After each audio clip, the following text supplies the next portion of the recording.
Word to the wise. A few things I want to let you know. It's not your fault you don't know these things. They've gone to great effort and expense and many lives to keep these things from your knowledge.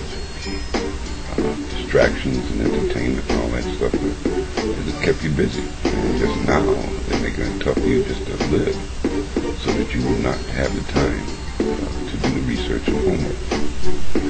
So I made for my family, and I guess a great sacrifice, because I could be taking care of mine and bump the rest. But I feel I love you all, because I know you didn't have anything to do with this. Dumbing down people and enslaving people, programming people. I know it's hard to believe, so this is why this project is to enlighten you. Alright, here's a few things that you should know.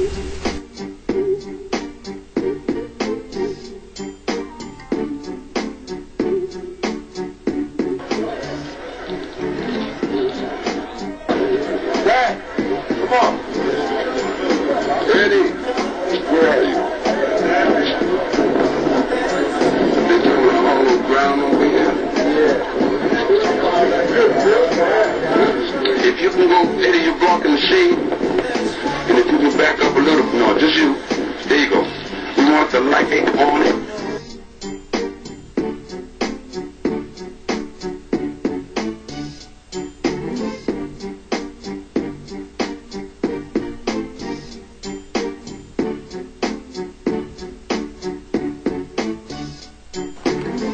Okay, we're out here, January 29th, and we're back outside here. Look up in the sky. I don't see much with this, but with the software on my phone, I was able to locate cross. There it is.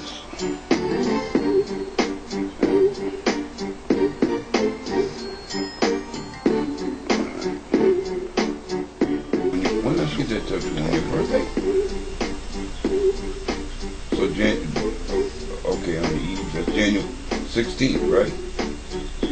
15th you got it. But it covered up the tattoo Wayne, right? Your name, I gave you that tattoo when you was a kid. It covered up all the letters? Is it on your right hand, right or left shoulder?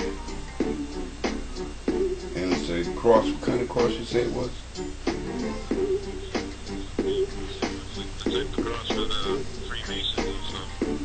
Yeah, so what made you decide to put the cross over that old tattoo I gave you? Excellent. That's all I wanted to know. Excellent.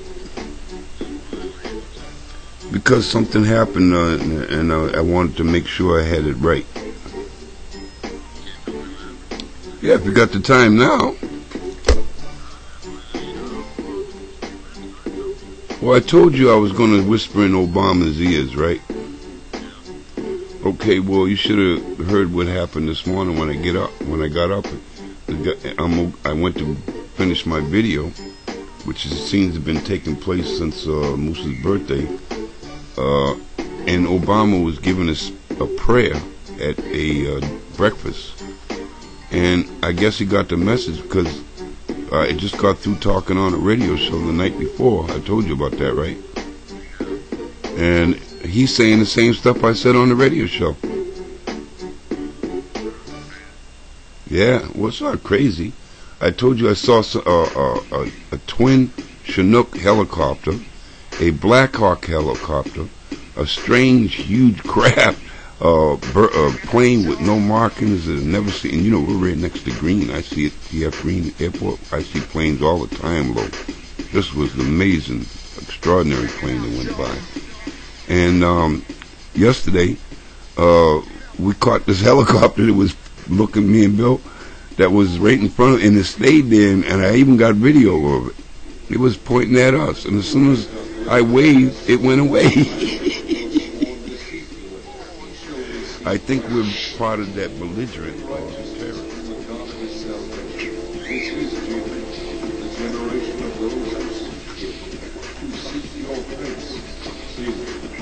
your heads, O you gates, and be lifted up, you everlasting doors, and the King of glory shall come in. Who is this King of glory? Lord strong and mighty, Lord mighty in battle. Lift up your heads, O you gates, lift up, you everlasting doors, and the King of glory shall come in. Who is this King of glory? Lord of hosts. He is the King of glory. Because they have to leave by law what they call a livable wage. So 15%, say like you get $1,000 a month, they're theoretically able to go after $150 of it. So the only way around that is going to be with a repayment plan. If I put you on a repayment plan. Okay, no, I know you got a lot of people there. Do you have a That's okay. That's okay. They're one at a time, sir. Okay. They'll fully service you, and then I'll go on to the next person. Okay. The reason when I first left the hospital, it was only like a few bucks, you know, and every time I don't pay it, it just keeps building. But you know. Yes, sir, it does. They charge interest and administration fees. Okay, so what I'm trying to get at is, quite frankly, I barely make it, you know, as it is. I'm not paying any bills because I can't pay bills. So you're doing. Not too much I can do about the Treasury Department. The only way around that Treasury Department deal right there is if I put you on a repayment plan. That's the only way around it, sir. I mean, I'm a clerk here. Okay. Glorified clerk. And, well, I'm glad you think so. Treasury Department, they're the last people on the face of the earth you want to owe money to because they go collect. That's all they do. Well, they're not even part of the VA, so I don't even know these people. Yeah. I just see what they do. Well, I'm on the bottom of that food chain, and I'm really trying to do the best I can because I need medical attention, but I also need some counseling from somebody that knows what the heck this shit is about. Mm-hmm. Yeah, well, that's with me. I'm letting you know what's going on with that right there. Okay, but that's more on the billing side, and it's not on the advice counseling side. You know what I mean? It's true. I Yeah. just do the billing, sir. Yeah. Do we have any kind of counselors up there that I could talk to before I go and make decisions? Because it's the rest of my life, you know. Yeah, they do. And let me check and see if you're copay required or not. Hold on, sir. Well, I know you are, but I mean, let me ask you a couple quick questions. You married or single? Single. Okay. Is your income greater than? Hold on. Is your income greater than $30,460 a year? No, I don't get nowhere near that. I get Okay. 600. What you need to do is you need to get in here and do a means test, which is a financial test. Okay, because if you get in here and do the means test, then your doctors and hospitals would be free. Now, here's another figure. This one's kind of difficult to get underneath. It's $12,256. Most people usually make above that. You make I make less than 12,000 because I get less than 1,000 a month. How much do you get each month?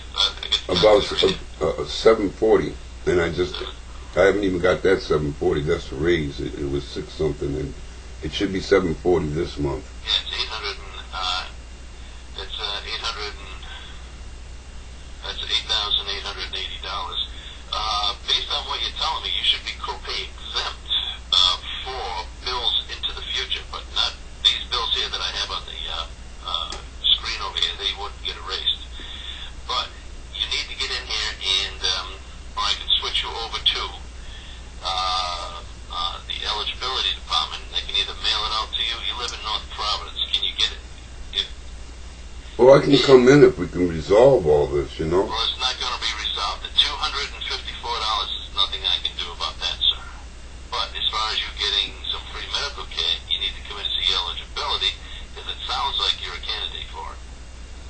Okay? That sounds good. All right. So basically, you need to come in and go in the front door, and you have to ask for eligibility. It's going to be off to your right-hand side. There's a little office called the travel office, and you ask them right there for Linda in eligibility. Okay. That's the first thing you need to do there.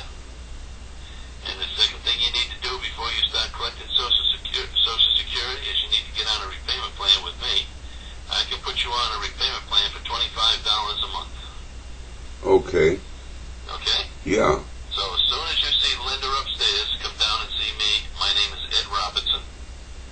Robinson? Down in the billing department, I'm in the basement. Okay. So eligibility first on the first floor, billing second, down in the basement. Okie doke. And anytime you want to come in, coming in today?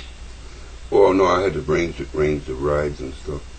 Yeah, okay. Well, as soon as you get in, sir, see Linda upstairs. You got all the information now, right?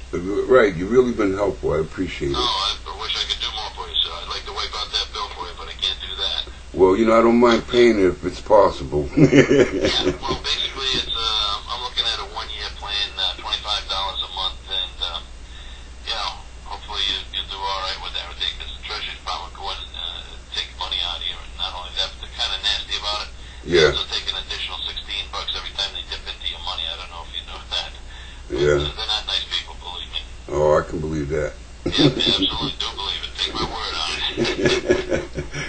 Okay, well, I'll be down there, and I guess I'll meet you down there. Yep, sir. I'm down in the basement. Just come on down, see eligibility first and me second. Okay, thanks a lot, Ed. You're welcome, sir. Bye-bye. Bye-bye. Welcome to this edition of Late Night in the Midlands with your host, Michael Vera.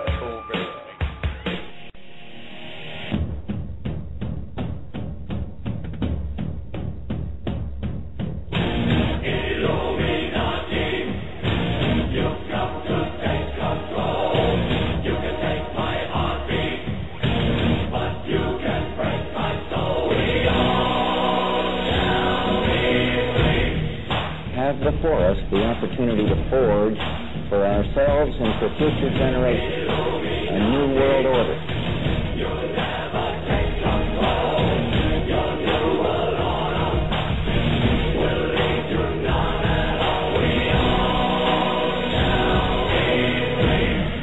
Madam Speaker, I have a few questions for my colleagues.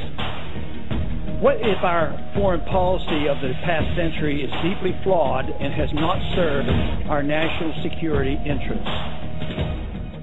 What if we wake up one day and realize that the terrorist threat is a predictable consequence of our meddling in the affairs of others and has nothing to do with us being free and prosperous?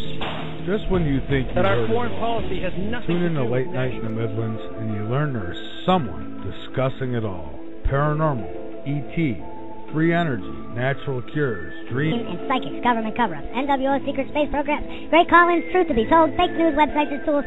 Whew. Did you catch all that? We simply expose the world one truth at a time because we cover everything.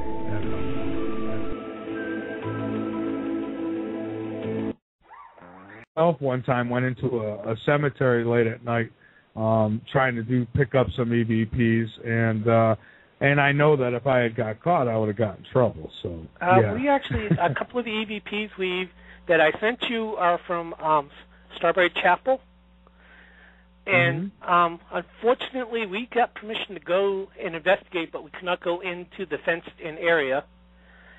And due to the fact that twice vandals have broken into the church and tipped over gravestones, broken century-old stained glass windows. What a shame. What a shame when they do that. I mean, I grew up across from a graveyard, and sure, we used to play in the graveyard as kids, but we'd never thought of trashing the graveyard. That is just so disrespectful. You know, just knowing what I know, having the experiences, the paranormal experiences I've had in my life, I wouldn't dare go mess with somebody's grave. I mean, how do you sleep at night doing that? Because ghosts are real. Some of them might hold a grudge. Yeah, what I say. Karma payback is horrible.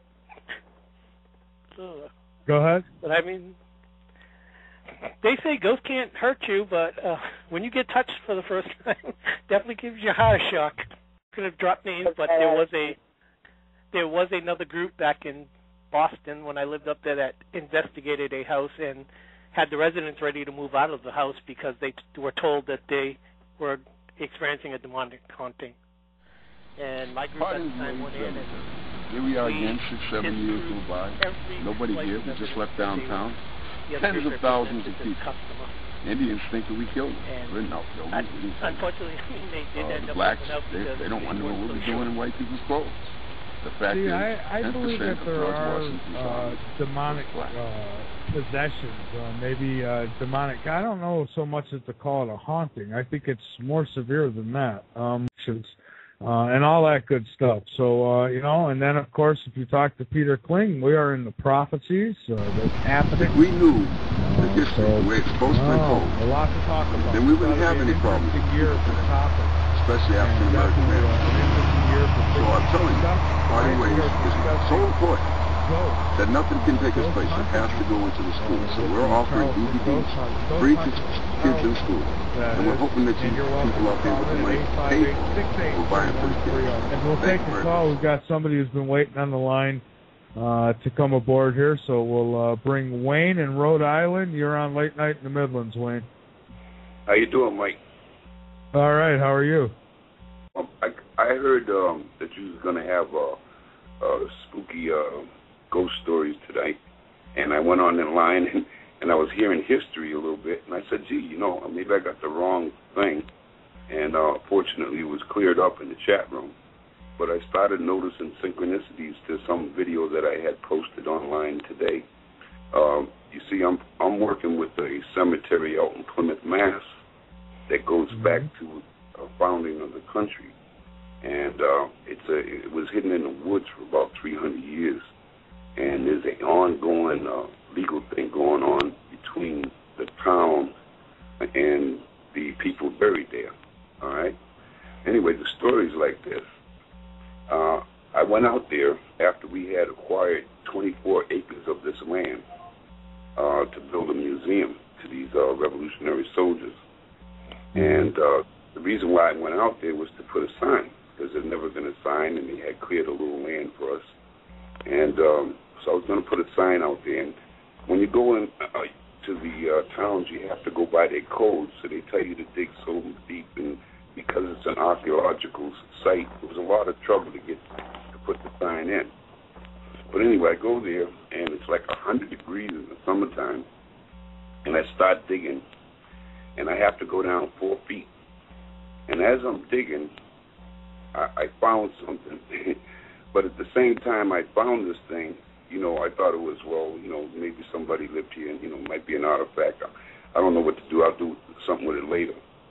But then when I went to put the second hole in the ground for the post, I was down about 2 feet. And it was so nice to be down in that hole, even though it was hard and it was hot and sweaty and everything.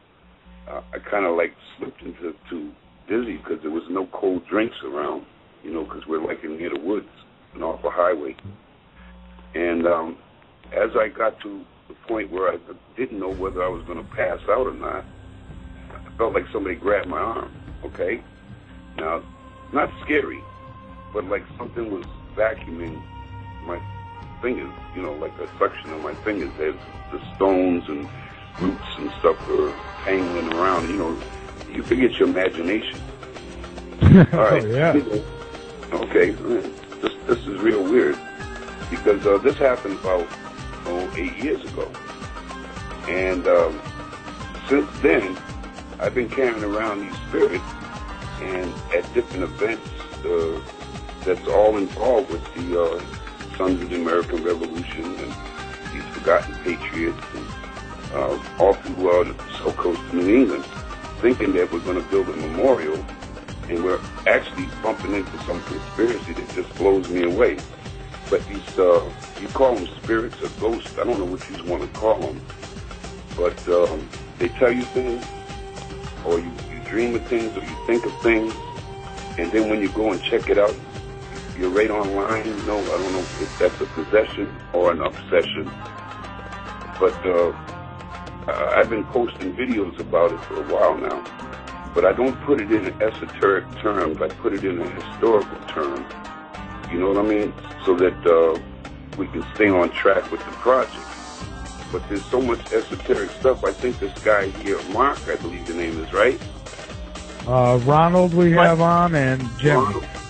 And yeah. Jimmy, I'm sorry. I'm a little confused. Senior citizen. That's all right. Anyway, you're talking my neck of the woods back there in Plymouth. Oh, great. Then you should be down at the Parting Way Cemetery. I'm familiar with it. Okay, well, we're the guys that got hold of the land and building the museum. In fact, on January 16th, we just put a new sign up there. You know anything about that? No, I'm actually now I'm living down in South Carolina now.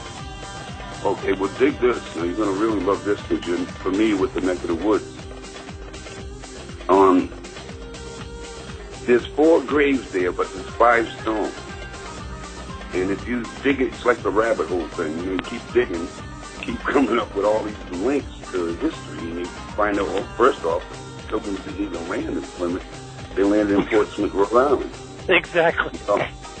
And here's the cemetery hidden in the woods with 4 veterans of the Revolutionary War, but because they were African, not only those 4 were forgotten, but all 5,000 that fought in the war are completely out of the history book.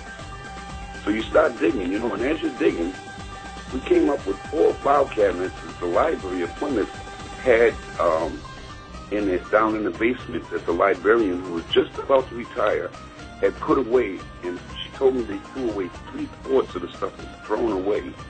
But it was a history about the founding of this country. Even Plymouth Rock, where it came from, all these different stories with the Wampanoag Indians and Columbus, the whole bit. But now, this is the rough part. At the same time this was discovered, people like Jesse Jackson and Spike Lee and all them, they were involved, and they was activists and unknown leaders at the time, but they didn't know about this. They were activism was going on up there to get these soldiers recognized. Well, somewhere along the line, the story got buried, the land overgrew, the archaeologists died, all this kind of stuff. It just disappeared for another 30 years until I came along. And what really is spooky about this, like I said, I don't know if you want to call them spirits or if you want to call them an obsession I have or whatever, but I keep coming in with this coup d'etat that took place in 1700s, between Masons of different rights and the, I might as well say Bavarian, New England Bavarian Illuminati, because that's what I guess the kids call them today. Back then they didn't call them nothing.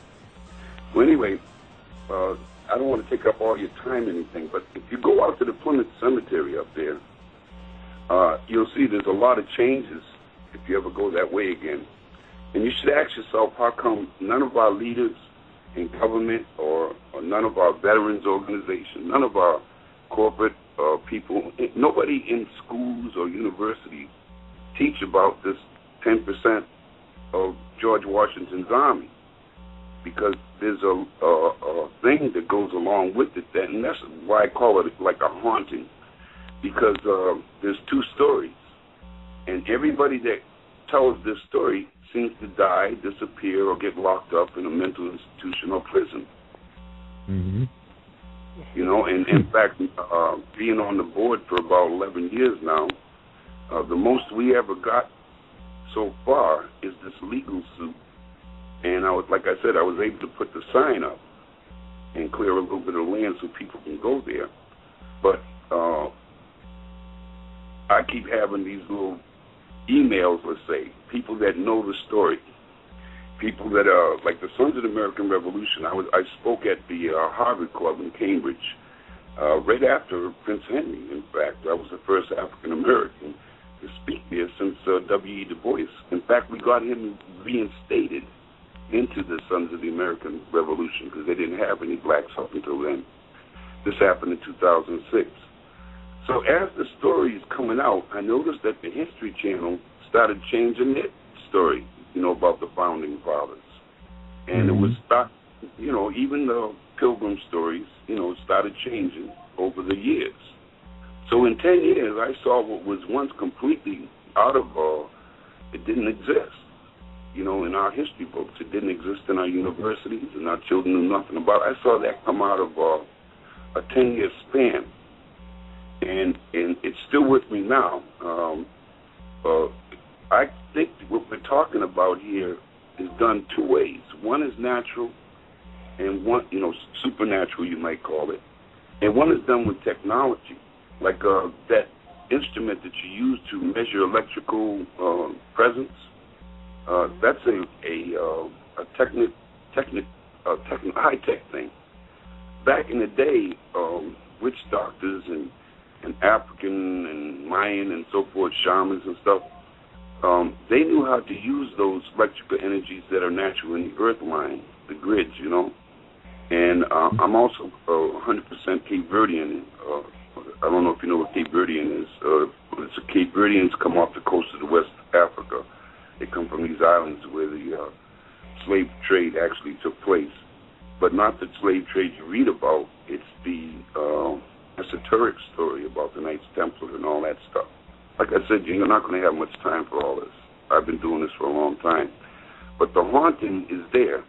In fact, the haunting is so bad that the nation doesn't have one monument to these soldiers, and the schools have no. We had to go to Washington, D.C. and make them put it in the official records because the Department of Interior had to put it in their book now. But now, even though it's in the book, they don't give no information. If you want information, you have to log on to our website, right?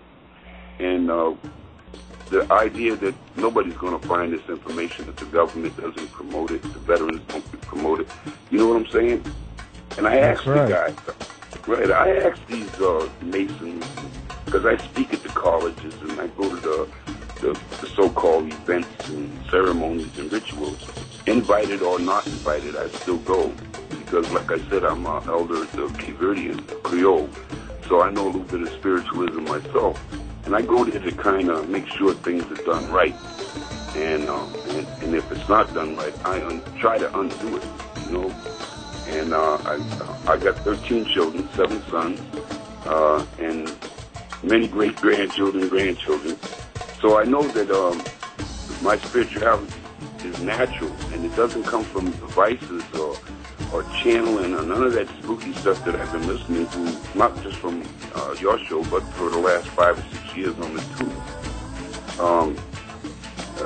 I'm going to close with this. If anybody tells you that they're your leader, or they're your teacher, or spiritual leader, or anything like that, you should ask them, especially Americans, you should ask them if they know anything about those 5,000 or the 10% of George Washington's army. And you won't hear a word from them. They can only come up with 2 or 3 names that was promoted, and they were Masons. You know, and they're sworn to keep the secret so that they can live large while, you know, they get rid of the slaves, both white and black. You know, so they're the keepers for the slaves, you know what I mean? The Prince Hall Masons, Freemasons, York, right? All these secret societies, and all roads lead to Rome, you know. But not Africans. That's the thing about Indian land. People don't want to talk about. You know, it's a taboo subject because, like that checkerboard square in their temples, it divides us. You know, anything that divides us, you know, they're going to put it out there and promote it. And that's right. Right. You know, poverty is actually pure. You know what I mean? It's not nothing to be ashamed of. Not having what other people have to produce these glamorous things is not, it's all an illusion. We're doing fine. We're doing fine. Things can happen. There's still spiritual people out here working. Leaders do not, they're not picked and chosen. Leaders just lead, and they don't say nothing, they just do their thing. And they don't want to be in the spotlight because that's how you get killed. I wouldn't be 65. Because I'm definitely on that list. I was a Black Panther. I was involved in Vietnam. I was a veteran. In fact, I was in Hawk guided missile school when I was 18 years old over in and that's people didn't even know we had guided missiles. I had a top secret clearance.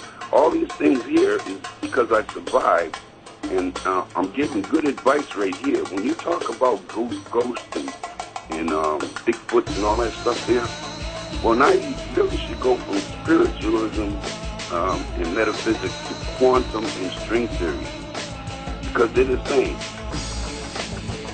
Okay. You know what I'm saying? They're the same. All right, Wayne. Well, listen, I thank you so much for the call. Actually, don't hang up. Hang on there. Maybe if you'd like, we can get some information from you and get you on the program. Sounds like you've got quite a handle on some history and in that cemetery, and I'd like to get you on about that if you're interested. So if you are, hang on the line, and Autumn will get some info from you. And, you've just made it known. Yeah, they do like to divide and conquer. That is how they conquer. And knowledge is power, and you've got quite a bit of that. So maybe we can get you back on the show here and do a full show, and you can make everybody aware of what's not being taught in the schools, because I agree with you. They don't teach the real history in the schools. So very interesting. Ronald and Jimmy, hang on there with me for a second. We're overdue on our shorter break here, so we're going to take that, and then we'll come back and go back to the EVPs. I'm Michael Vera. This is Late Night in the Midlands on Radio N-Serve, and we're talking to the ghost hunters. Strangeland. Yeah, Strangeland. Wow.